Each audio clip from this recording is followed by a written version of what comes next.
Yeah, so my name's Annette Klein. I'm sure you already know that already. I've been working here for 20 years as a program curator, and we do a lot of programs where we get Germany to come here, different aspects of culture and the art scenes and music scenes, films and literature and anything like that. But we've been experimenting with ways to go the other way and see, because to us it feels like it's not quite an exchange because we're always bringing from there.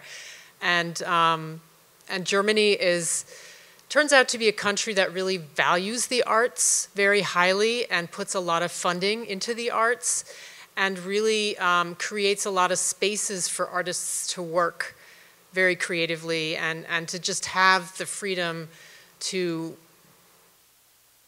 do what they need to do, you know, the situation, give them sort of places where they can be creative essentially and also just kind of relax and do what they need to do. So I think it sometimes takes that kind of an environment, and something that we noticed here is, especially being here 20 years, is that gradually those kind of spaces seem to be disappearing in Boston.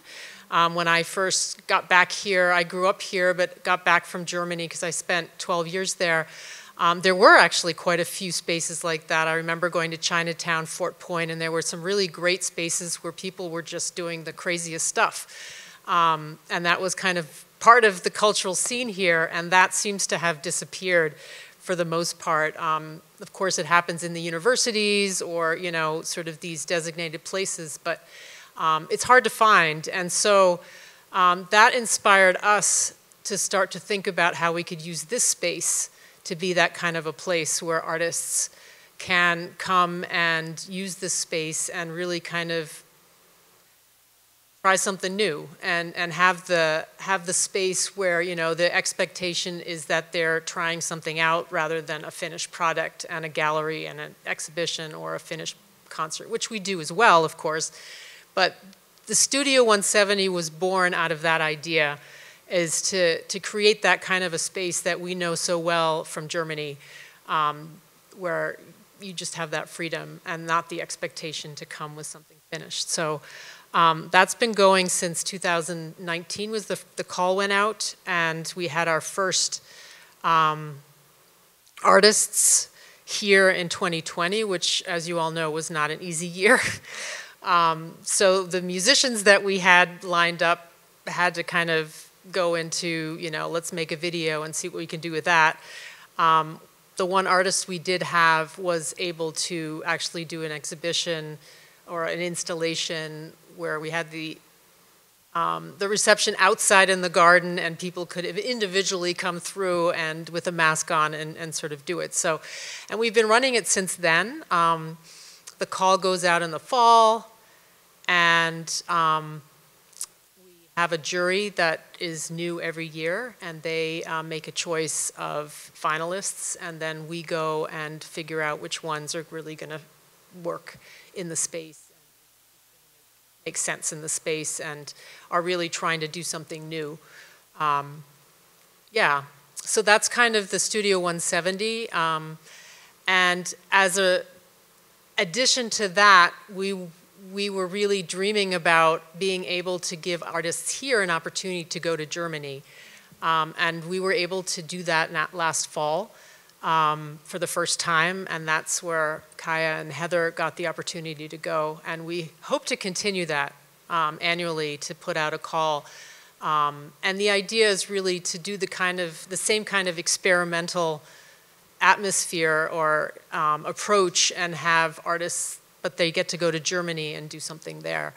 Of course, that means that artists here have to know what they want to do there, and they have to have connections, and they have to figure out what's going, you know, find places that they can do a residency. And we did find that this time that the people that applied already had some kind of connection or already had plans. And so we're trying to work on that, and this evening is kind of a step in that direction, is to try to help artists figure out, okay, what kind of residencies are there? Which ones am I able to apply for? And also, you know, how can I sort of maybe come in with an idea and try to develop that in some form. So this is a presentation that I gave in the transcultural, what's it called? Transcultural exchange, exactly. That was last year, actually. So I just pulled that out as a place to start. And what you see here are some of the possibilities of residencies in Germany. And I have to say that it's always changing. So this is probably not an up-to-date, but it gives you an idea of the kinds of residencies you can find. The ones you see here, the DAAD is a very prestigious, I don't know if you guys have heard of this one, but it's very, very competitive. It gives you an opportunity to go to Germany for an entire year, everything paid. So this one you wouldn't need our stipend for.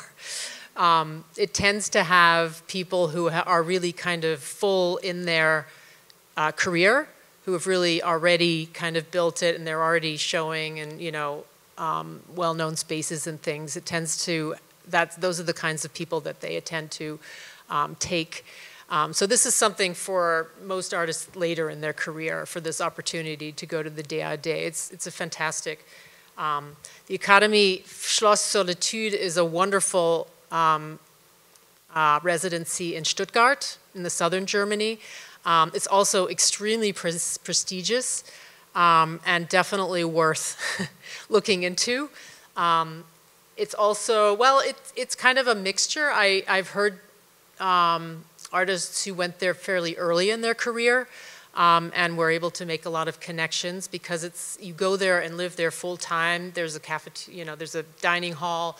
You really live there and you associate with everyone, and it's kind of a mixture between. I'm going to move on because I've actually.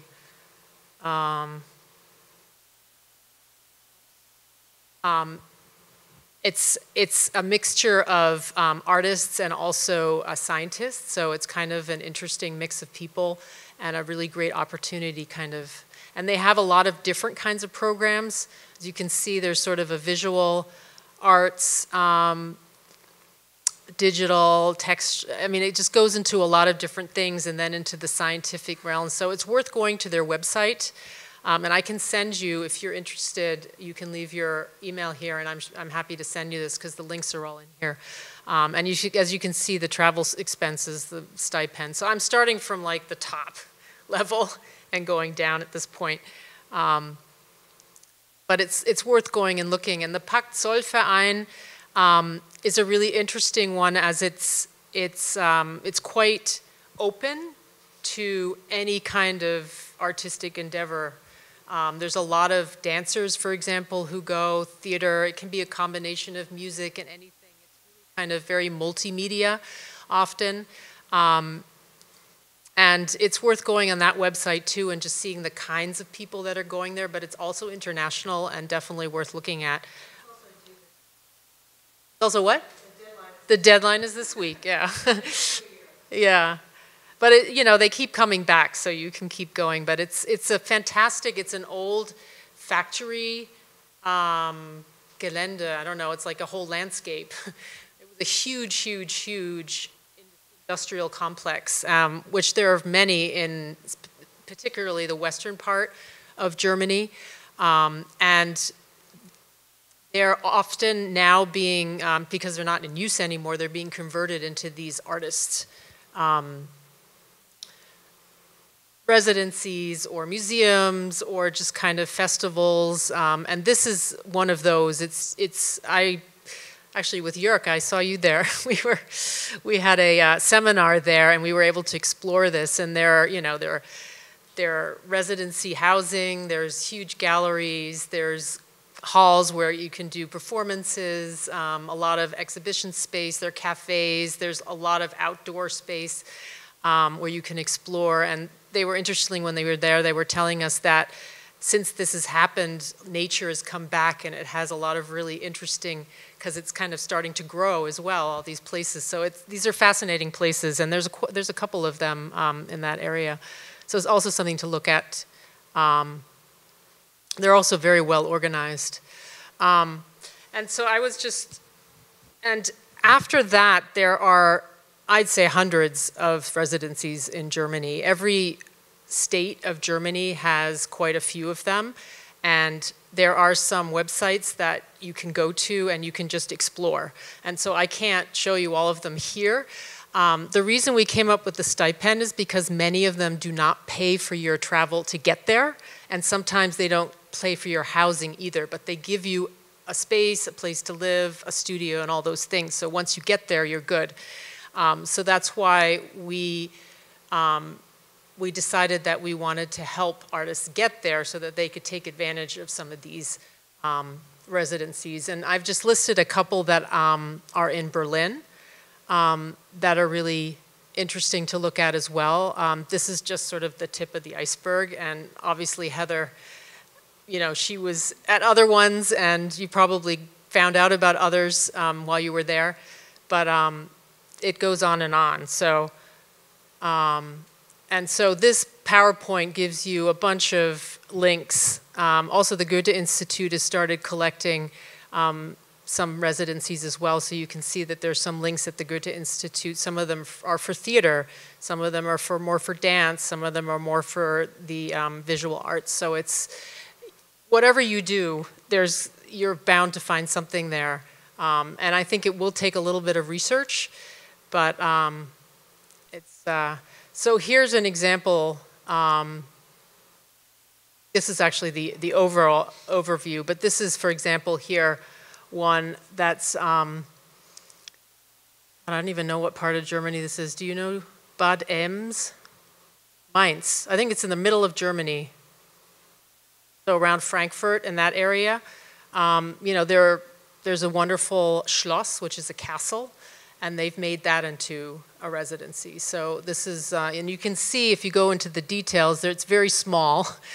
But, you know, you have the choice of going for 4 months, for 8 months. You know, there's all sorts of things and you know, how to apply and all those things. So there's another one. This is more of a kind of a farmhouse near the Dutch border. You can see that there's no age limit, which is nice. And then, you know, you do have to pay a certain amount. But they give you a stipend every month. So, you know, they all have sort of different conditions. You kind of have to look at it. And these are all open. The ones that I've looked at are all open for anyone. So it's not just for Germans, it's for anyone coming from anywhere in the world. Here's another one, an old Fachwerkhaus that they've also transformed. So this is just, you can see that they're all over Germany. This is in Dresden, this is in the eastern part.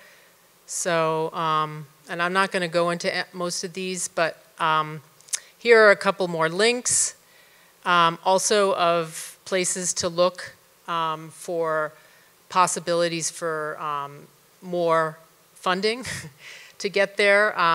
There's also this Res Artis, is a site for actually residents all over the world. This is someone who also presented in at the Transcultural Exchange. She's from Holland, and this has kind of been her project to collect them all. So it's a really good resource, also for the German ones, but you know, perhaps otherwise. And as I said, the Goethe-Institut also has, this is, I don't know if anyone is in the age of wanting to go back to school or go to school, but this is actually something that a lot of artists of all disciplines take advantage of, the fact that the education is free in Germany. And often you have to speak a little bit of German, but not much. I went to conservatory there, and I can tell you there were a lot of people who spoke not a single word of German in that conservatory. So you can get by without it, but there's always the Goethe-Institut to learn your German at. And so it's a really good opportunity to go, and I know of many, many artists who went to study and they stayed. And so this is just a resource of some of the programs that you can find in Germany, whether it's a master's or a bachelor's. There's all different levels there. Because, particularly in Berlin, if you're there and then you start getting really involved in, the cultural life there and start getting opportunities to do things, you can actually apply for an artist visa, which is, as opposed to here where, you finish school and you're out. They actually have opportunities for you to stay if you can prove to them that you are really actively being an artist in Germany, in particular Berlin. They are really good about that, and Hamburg seems to have a program as well. So it's something, I know a lot of students who have done that. They've been there, they got involved in, playing in an ensemble, or, they've gotten some exhibitions here and there, and that's a really good basis to apply for an artist visa. And then you can stay for a longer period of time, which can be renewed as well. So these are just a couple of tips. That's pretty much the end of it. Like I said, is the tip of the iceberg. There's really a lot more there, and if you go through these links, you probably will find a lot of really interesting opportunities, but we're always open for questions. So if you're, have some kind of an idea and are like, well, is there anything there, then we can try to help as well to find what you're looking for and try to point you in the right direction or connect you as we have possibilities. So that's pretty my spiel. You're welcome to ask any questions now, or if you want to have a glass of wine in the back, we can also, talk more about it then as well. But I encourage you to think about it and apply for the travel fund by the end of April this year. So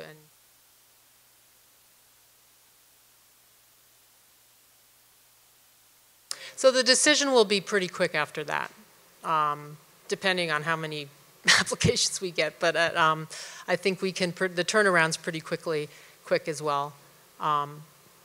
But yeah, you can travel whenever you want. I mean, we could, essentially it's meant for after that, but we can be flexible as well. For this year. Yeah, the funding is for this year. So you have to go summer, fall, sometime this year. And you can go into the next year. You just have to have bought your ticket and gone over there this year, and then you can stay as long as you want. Yeah. Are there any? Oh, great. I'm glad it's helpful. Questions, or should we go have a glass of wine and chat for a while? Okay. Thanks for coming, guys.